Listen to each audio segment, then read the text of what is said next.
So thank you. Thank you.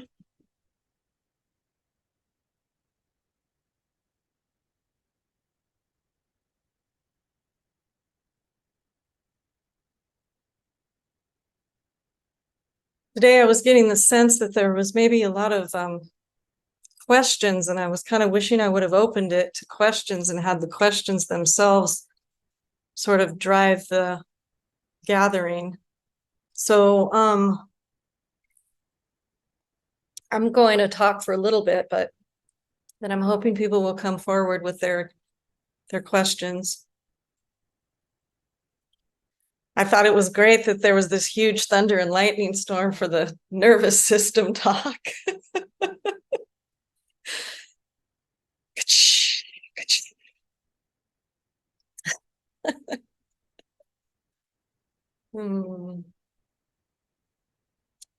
So here's my disclaimers.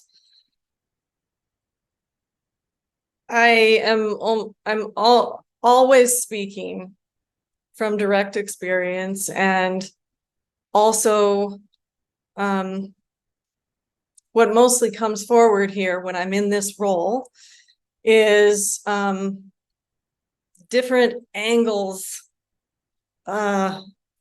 different paths of attempting to sort of question and at least create some space around the idea and belief in separation. And it's been quite a long time, actually, since I've tried to use will to access intellect. It was actually pretty comical. It was a pretty comical day. Because, I thought, oh, maybe I'm supposed to approach this through anatomy. Back in the day, I took an entire year of cadaver anatomy, cadaver lab on the nervous system, and probably the last time I studied it in that way was, an 8-week course or something with Bonnie Bainbridge Cohen and my sister Adrian. And anyway, so there was this moment of like, gosh, how deep do we go into the anatomy of all this, and trying to try and grasp some intellect. It was really funny, but I'm going to try and weave the recognition and realization of the remembering of what's always here, of who we are, without any before any labels, categories, names, narrations, accumulation of memory, ideas, beliefs. When that is recognized, remembered, directly realized, you know how a realization is, it dawns. Then the physiology, the particularity, begins to reflect the direct experience of infiniteness.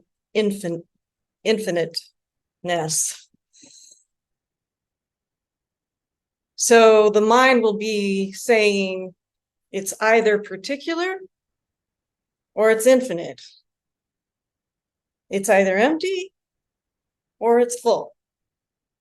It's either this or it's that. But that's not the experience, is it?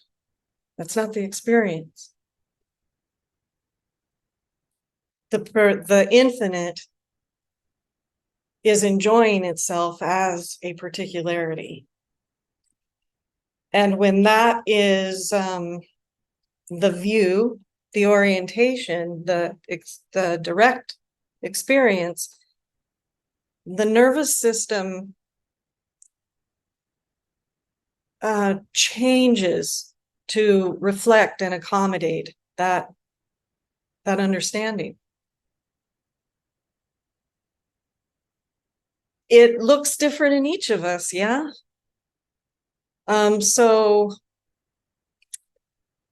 I'm probably going to use a few anecdotes, but it doesn't mean that that's what has to be happening for you, because the unfolding is ever unique, thankfully, gracefully unique. But the truth is, we all have a nervous system. So that much is common. And it is electrical and chemical. It's sensory and it's motor. It's central and it's also peripheral. Even in the brain, we say it's right or left.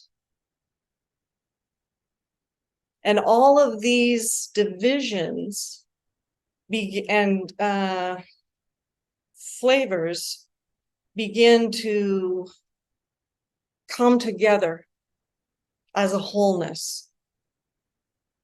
And that's reflected in the change.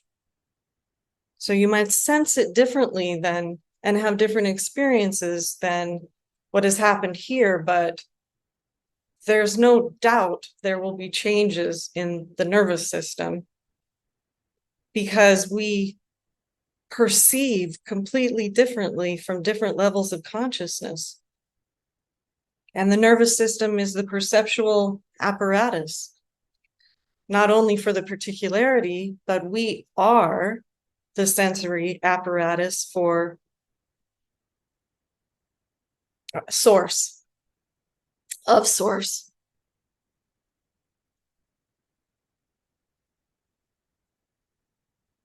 So when I talk about levels of consciousness, I hope that I have to speak a little bit about discernment and judgment and the difference between the two. Because a lot of times I'll get feedback about when I say the word level. I've looked for other words. I studied with Dr. Hawkins for too long for levels of consciousness not just to come out of my mouth. Just does, because that's Dr. Hawkins. Levels of consciousness. But if we can think of levels of consciousness like a stairway, you know, when we move from the first step to the second, well, maybe we do, but for the case of what I'm trying to talk about tonight, let's say we don't look back at the first step and condemn the first step as something lower, something unworthy, something beneath me. Well, I'm on the fifth step, you know. It's not levels like that. It's not, it is, it's a wholeness. And it's like different views. And the view from the seventh step is different than the view on the first step. Same staircase, no hierarchy, but different. So the judging aspect of the narrating mind will judge good, bad, this, that, right, wrong, better, worse. But discernment just knows that's the first step. And this is, you know, it's like levels in the ocean, you know, things float at different levels in the ocean, but we don't say that some are better, some are worse, they are what they are. It is what it is. The view is what it is at different levels of consciousness. And as we climb that staircase, I don't mean in any kind of hierarchical way. I don't mean some are above and some are below. That's not at all what I mean. It'd be like saying 9-year-olds aren't as good as 15-year-olds because they don't have as many years or whatever. It's a wholeness, it's a development, it's an unfolding. Every phase is represented and hopefully enjoyed, but we don't know. Usually we're looking to go somewhere else or reflecting on where we've been. So we're rarely just right where we are enjoying. From a level of this nervous system, the nervous system, it houses all of the developmental patterning of a nervous system, from amoeba to, whatever is becoming now, through the realization of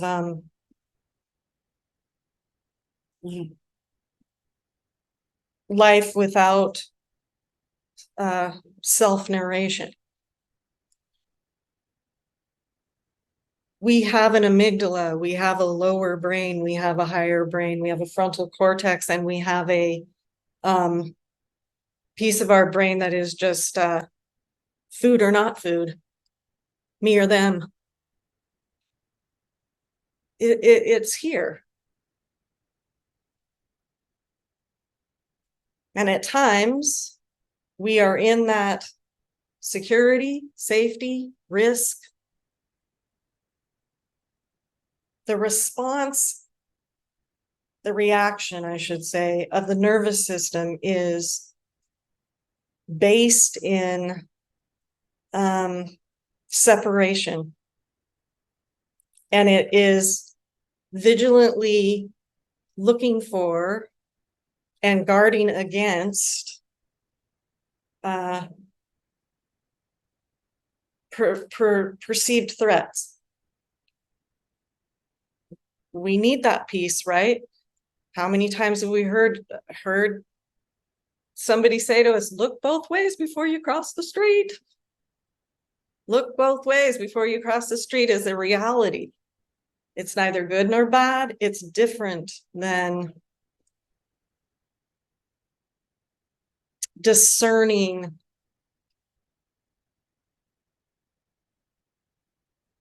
something.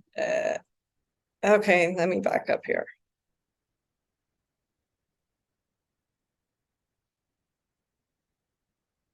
So often, the nervous system is wired for protection, security, and it sees otherness as more or less risky. More or less risky. That person isn't safe. That situation isn't safe. That's this. This is a such and such. And because I've named it that, and there's an accumulated memory around what I've named it, whatever the threatening situation is, a threat, let's just say. I've named it a threat. There's accumulated memory housed in the nervous system around that threat, and so I must react a certain way. It's not even a decision, is it? It's not a decision. It's that fast. That's a that. And when it's a that, when I've named it that, and there's accumulated memory around it and all the rest, and it's stored in the nervous system, the senses go out, they perceive, they bring information back, and we live by the perception, by the description that is then generated through that perception. It's not the actual experience. It's mediated by thought and belief. You see how that happens? It's not the experience. The experience is first.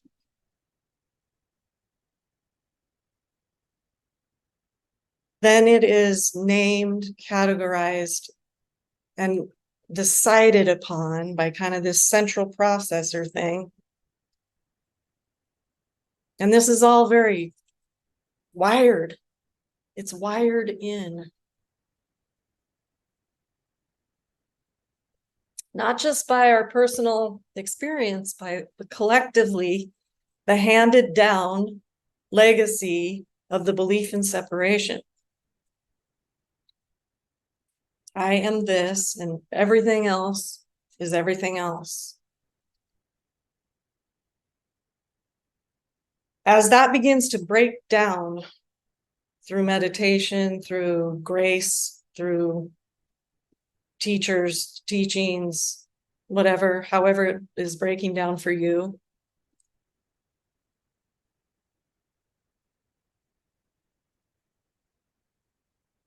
the beliefs start dropping away. Things begin to be, you end up questioning these very certain definitions and references that are housed in the nervous system, and through the perception, well, I saw this, so I know it means that. And then all of a sudden things start going, well, does it? Well, does it mean that? And is a tree a tree? I mean, you know, it's perplexing and it sounds crazy to the intellect. But direct experience starts breaking through, standing us still, dumbfounding us. Things aren't as certain as they once seemed. It kind of puts us off a little bit. It can feel the rewiring has transitional phases that don't feel so comfortable. They don't feel so comfortable.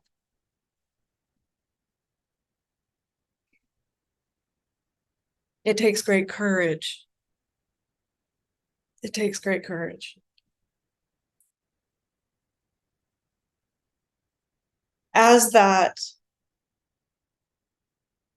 space start around the believed beliefs and assumptions and categories that tie it up in a nice little bow. I know what that is. I know what it does. I know how to react. As that all starts breaking down, a tremendous amount of fear can come into the fight or flight part of our nervous system. Maybe some of you know what I'm talking about. It can be scary and you don't know why. Like, it's not the normal things that would frighten you. It seems just quite ordinary, but you don't really know what it is anymore. And so the fight or flight really kicks up. It kicks up. The fight or flight part of the nervous system that amps us with adrenaline and all the rest. That's why meditation or whatever, you know, even if it's your type of meditation, gardening, I don't know what it is, but the place where you can kind of lose your mind, skiing, you know, whatever it is, where you lose your mind, can be very helpful during that phase, where the fears can almost seem kind of it takes some fortitude to rewire, some really sitting in the driver's seat and questioning. And a mantra I used that was given to me by a teacher was fear, no danger. Naming it, fear. This is fear, but it's not dangerous. Fear, no danger.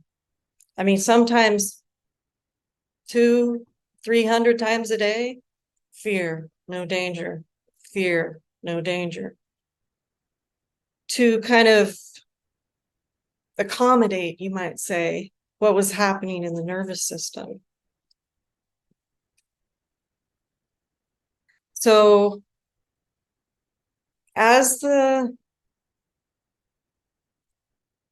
realizations, the recognitions, the remembering of who one is fundamentally, essentially, begins to bloom and come forward in consciousness, and the me is dissolving, dissolving, dissolving, all the assumptive beliefs, the referencing,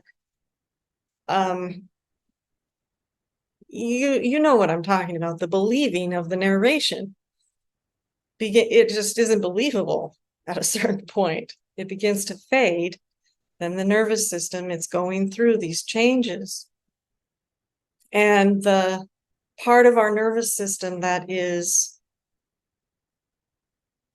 responsible, I guess you might say, is the foundation for the coherence, heart and mind coherence, different branches, sensory motor coherence, right left brain coherence begins to come more and more online. And we start maybe having what we would call states of flow, bliss, well-beingness begins to infiltrate. You don't know why you're okay. You might be in a terrible situation as your life is being dismantled by spiritual awakening. But it feels all right, strangely. The well-beingness is kind of unexplainable. It's not in relationship to circumstances. It just is. Those states of coherence kind of start coming in. They start coming in.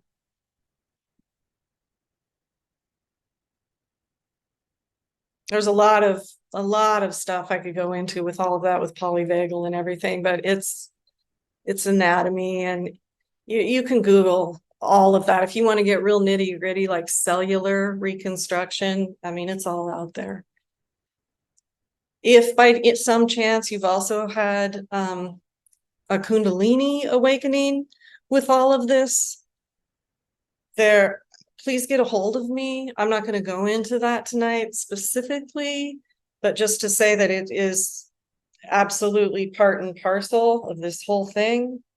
And there are many wonderful, that's a science, an ancient science. In the Western world, it's kind of a bliss cult. But, in other parts of the world, it's an ancient science that is very well mapped out. How that all works together. And it makes it a lot less scary when we have context. It's a lot less scary. So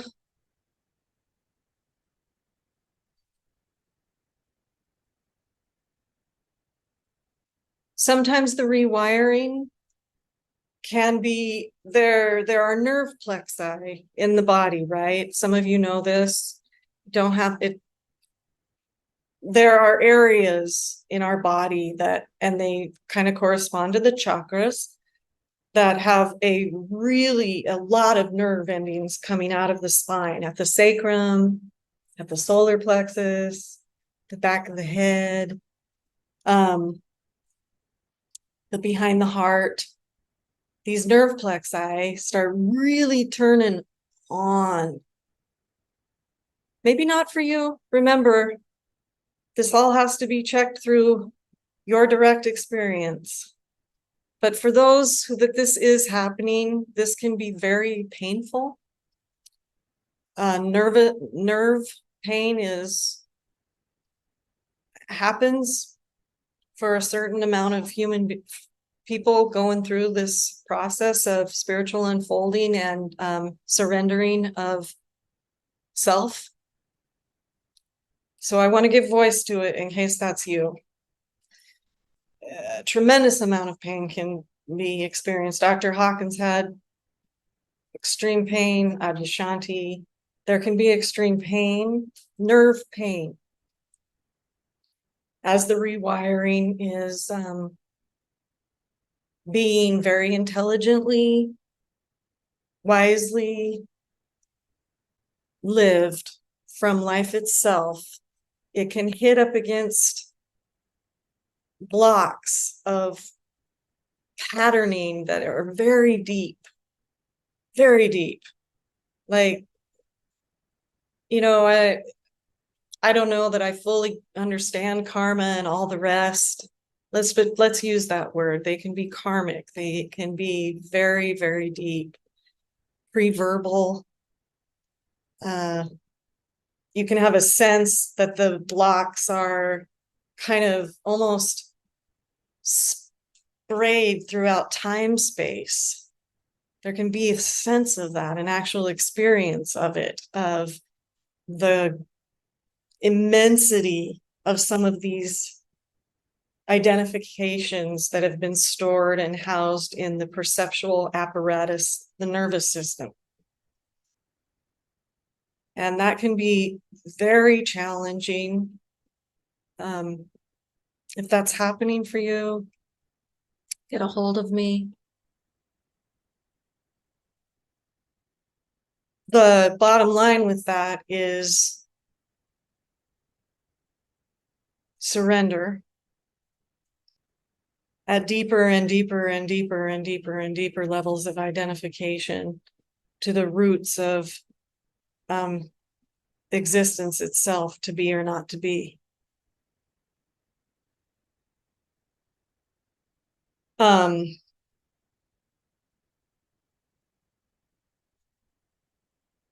So, you can kind of see that if there is maybe great fear or disturbance in the form of pain or imbalance in the emotional system, because that's very tied up with the nervous system, or states of bliss, it's kind of chaotic.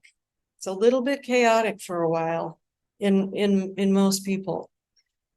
It can at certain phases on the levels of consciousness, it can feel like an absolute flat line, like vast expanse of no thingness and absolutely no response whatsoever in the nervous system. So what am I going to do? Sit here? I mean, I've had lots of Dokusan's, lots of sessions where people are like, when the personal will is dissolving and the nervous system is reflecting that, and it's like just this expanse of absolute flat line. In contrast, right, to what our nervous systems are generally wired up to be, which is full of juice. Dr. Hawkins used to call it the juice, the adrenaline juice thing of believing something about what we're perceiving so much that we can generate an emotional response, which generates an entire cascade of hormones and chemicals that juice up our nervous system. I mean, it's literally a drug. It's in there. It's in all of us. It's in all of us. So this flat line can be in contrast to that, especially like if you've been a big experiencer. I was a big experiencer. So like the flatline phases were, are you kidding me? Where is that spiritual juice, baby? Like, I'd rather have a deep low than a nothing,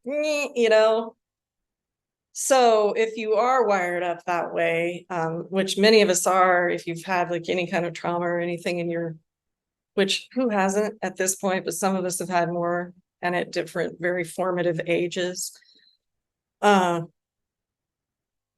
While it's rewiring and emptying of all of these identities, the flat line can feel very disturbing.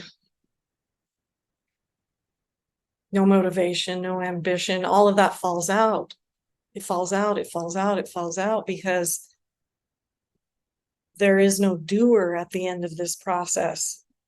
There is no doer, haver, personhood.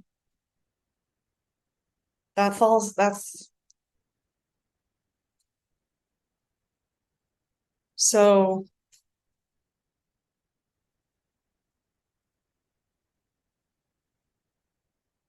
what would it mean?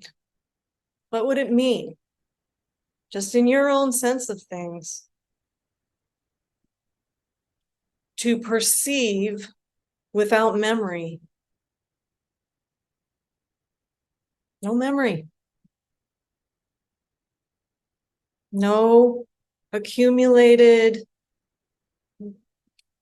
veils on top of the perception mediating between the direct experience and the nervous system.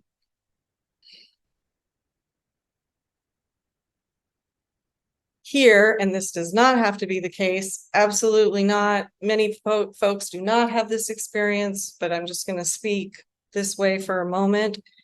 This all happened very quickly, kind of like a lightning bolt, like a deep end, Adya said I jumped into the deep end type of experience where all of the mediation went away all at once. And so here, which I don't recommend and I don't think needs to happen, it was just probably because quite a hard head going on here, quite a lot of stubbornness or something. So it all just had to be, the rug had to be jerked out. But many circuits were somewhat blown by the absolute brilliance of unmediated reality. Completely unmediated, directly experienced.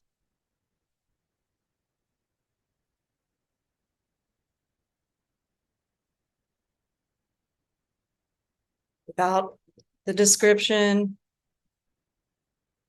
fresh.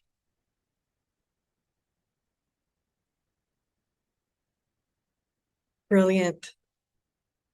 Beyond imagination, beyond vision, beyond any kind of anything that happens up here. Beyond any of the brain direct, the cells of reality, the cells of source, directly experiencing and knowing themselves and as that which is, without referencing, no referencing. For many of us, this is happening kind of gradually. And if I could encourage anything, enjoy that phase that you're in. Enjoy the step you're on, because it is the foundation for the unfolding that is occurring.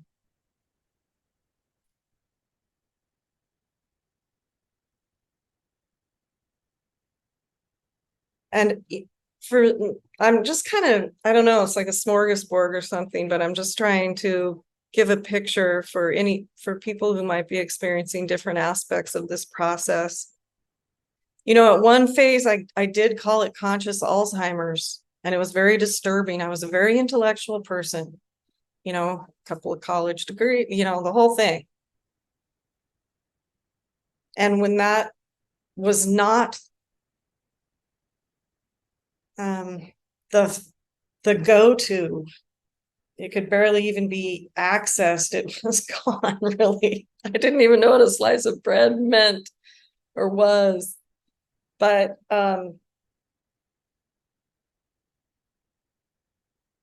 life lives life very well without the doer. And in responsive immediacy, it's immediacy, and look at the autonomic nervous system. Heart's beating, breathing, all the whatever it is, 700 trillion cells or whatever it is, just happily living life. And then we've got this thing, this referencing system that demands, really, doesn't it? Demands so much. of reality. I've heard Adya say it's where all the war is. And I agree with that.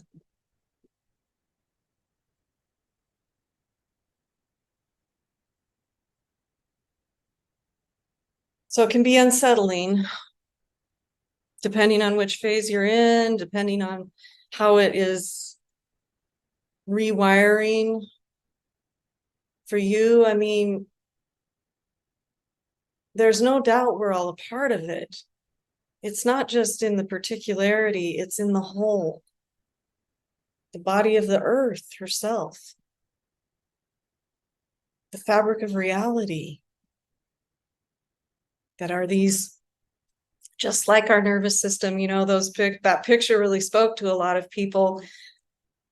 That picture of those neurons lit up is very much like the pictures from the space cameras, whatever they call those. It's the universe. We know this. We know we're the universe, and as above, so below. But what does it mean to actually live in and as that in a perceptual way in the nervous system?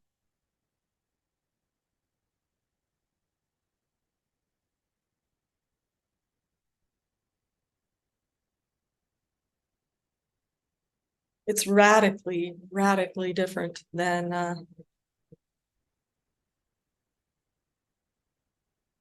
the description of experience is radically different than the direct experience. And the nervous system unfolds to accommodate and reflect our level of consciousness, what we have remembered, what, I don't mean hierarchical, I do not mean better or worse. A rose is a rose, a lily is a lily.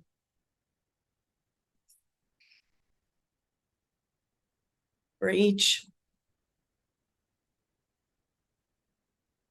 an individuated, unique expression of love, really. Love. And I'll quit talking so I can get to the questions, but that's the other big, or I don't know how to say it, not big, but maybe important, I don't know, thing to say is that unconditioned, uncaused lovingness expressing itself as the appearance of things, that the nervous system is generally wired. Most of us came in, I don't know, maybe we didn't come in this way, maybe we learned it, I don't know. But there is generally a perceptual system in place in the nervous system for perceiving objects, others, objects. And in wholeness, in the direct experience of uncaused love as one's self. That is not that perceptual experience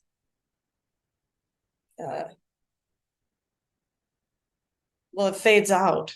It fades out.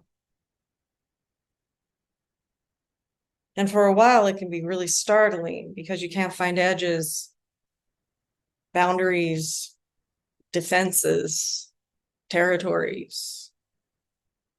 You can't find them. It balances and comes kind of in, into harmony with ordinariness eventually. But it can be really disorienting, I guess, is what I want to say. All of this can be very disorienting, especially if we listen to the beliefs about it. And have no context. No context. I had no context. I'll be really honest, it scared the hell out of me. Terror. But it doesn't have to for everyone, that's for sure. I didn't have a context for it, and it was terrorizing for the nervous system.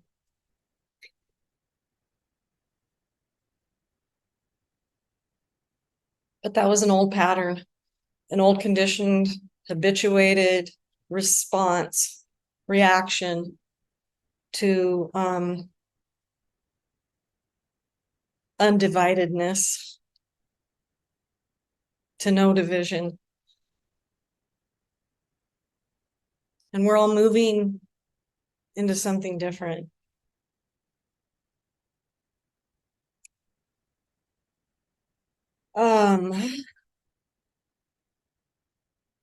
Let's take a 10-minute break. Thank you. Thank you.